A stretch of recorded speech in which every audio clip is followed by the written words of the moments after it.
Hello everybody, and welcome to the first video in a series of videos about watercolor in Corel Painter 2023. This is really a continuation of what's new in 2023. I had done everything that was new. I didn't realize that. I thought I had some stuff left, but I really didn't.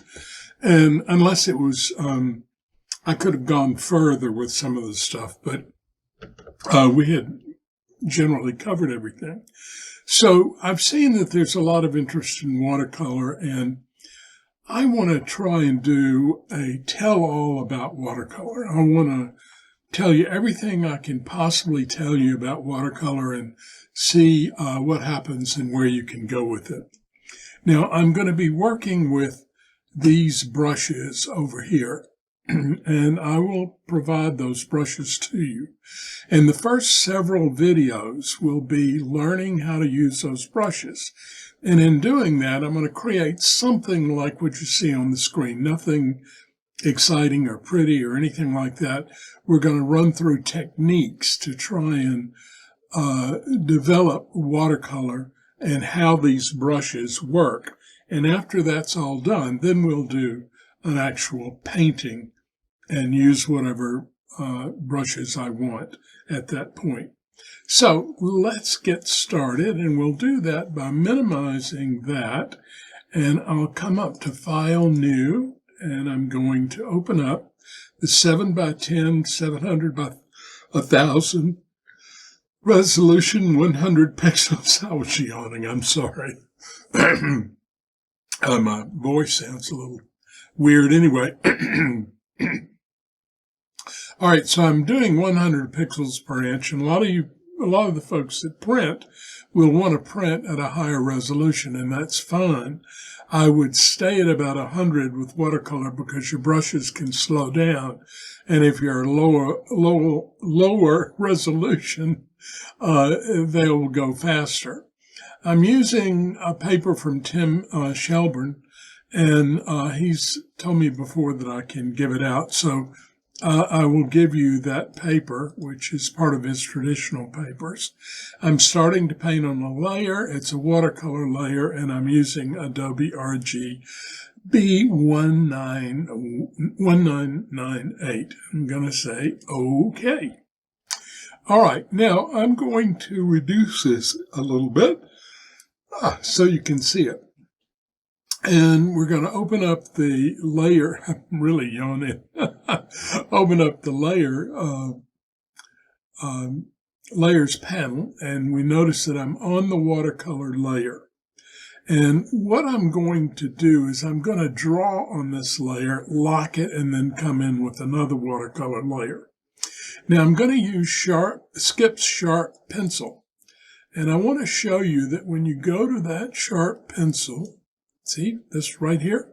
Notice that it will print on a default layer, a thick paint layer, and a watercolor layer. So this one brush will work on all three layers. Not only that, all right, we're on the watercolor layer, and let's see, I need to scoot up to the computer. All right, let's see what color I've got. Black, that's perfect. All right, so if I paint with this, I'm painting on the watercolor layer, and you see how it can go real light to real dark and heavy.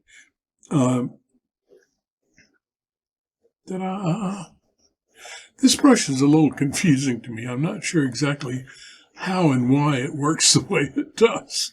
I've got to go back and really experiment with it. But that's what this is, and I use it for drawing for watercolor.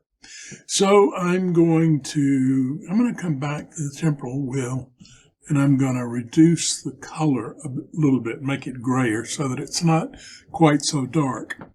And I'm just going to make a little line like that, and we'll make another little line kind of over the top, and then we'll do a up like that and like that, and we'll do another one over this way, another one over this way, and we'll do two down here. Now, I just did this for sort of a freebie, just to get started with something. Now I'm going to lock that layer. I'm going to come back to the canvas layer and I'm going to add another watercolor layer.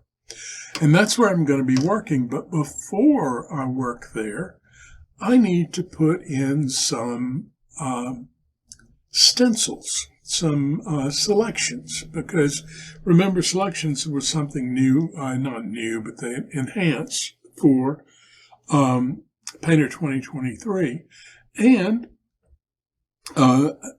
they're working with selections and watercolor is a very good way to go. So now I'm not going to do all of this. I'm just going to give you an idea of what I'm doing, and then I'll do it off camera. So I'm going to go back to Painter's 2023 brushes.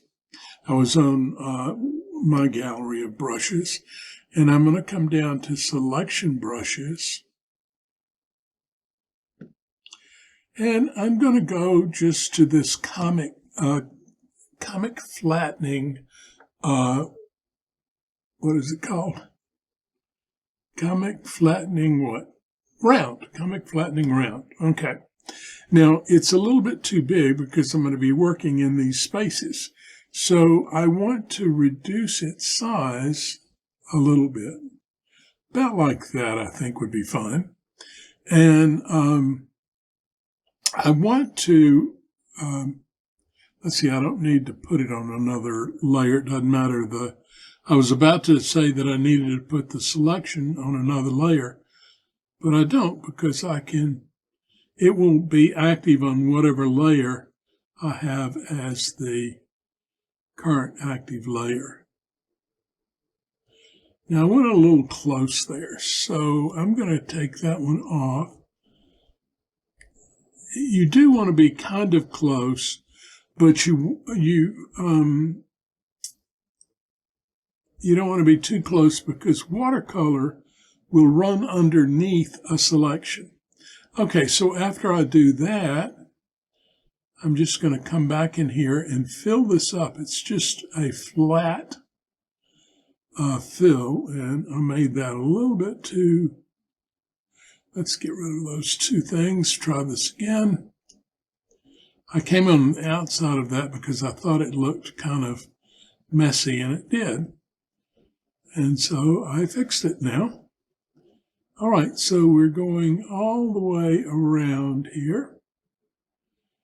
And I'm going to fill in all the rest except for this part right in the center, and we're going to do that again on screen. Okay, so I'm going to stop here, and when we come back, I will fill in all of this stuff. All right, talk to you in the next video. Bye-bye.